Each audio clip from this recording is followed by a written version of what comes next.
IMF ये कह रहा था वफाकी हुकूमत को कि ज़राअत को जो है ना वो ज़्यादा से ज़्यादा टाइट किया जाए, ज़राअत पर मज़ीद जो है वो टैक्सेस लगाया जाए। एक तो एग्रीकल्चर इनकम टैक्स है जो किसानों पर लगाया गया। इनकम पहले जो किसानों पर था वो लैंड बेस्ड टैक्स था कि जिसकी ज़मीन 12.5 एकड़ से ऊपर थी उससे टैक्स लिया जाता था। लेकिन अब ये टैक्स जो है ये इनकम बेस्ड टैक्स लगाया गया कि आमदन पर जो है वो टैक्स लगाया जाएगा। उसके हवाले से तमाम जो चारों सूबे थे उन्होंने कानून साजी की और कानून साजी के बाद तमाम कदोखाल आ चुके थे कि 6 लाख तक जो किसान जिसकी सालाना इनकम है वो फ्री ऑफ कास्ट होगा, उस पर टैक्स नहीं होगा। और जिन लोगों की इनकम 56 लाख तक थी उन पर 45% मतलब आधी जो है वो उनकी आमदन थी उसके बराबर उनसे टैक्स लिया जाना। ये बड़े टफ फैसले हैं।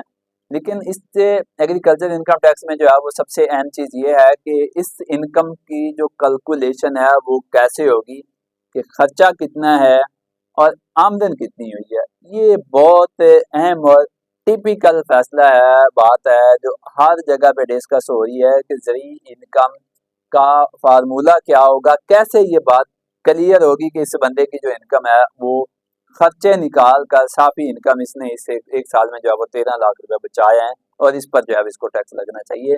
ये बड़ा अहम सवाल इस वक्त जो है वो हर जगह पे डिस्कस हो रहा है।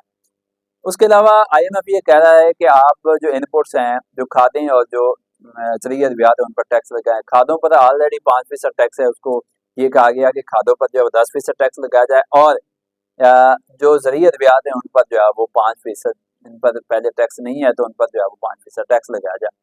अब हुकूमत जो है उसने ये IMF को कहा कि IS हमारा जो एग्रीकल्चर सेक्टर है उस पर पहले बहुत ज़्यादा प्रेशर है। IMF की डिमांड पर गंदम खरीदारी ना करने की वजह से ये सेक्टर मुकम्मल तौर पर बैठ गया है और अगर इस सेक्टर पर मजीद टैक्सेस लगाएं, खादें महंगी करें, ज़रिए अद्वियात महंगी करें तो बजाय इसके कि ये थोड़ा सा ऊपर को जाए, कुछ बेहतरी की तरफ जाए, ये सेक्टर मजीद बैठता जाएगा और अल्टीमेटली हमारे लिए भी मुश्किलात पैदा होगी और IMF को भी इस सेक्टर से जो है वो कुछ नहीं आएगा।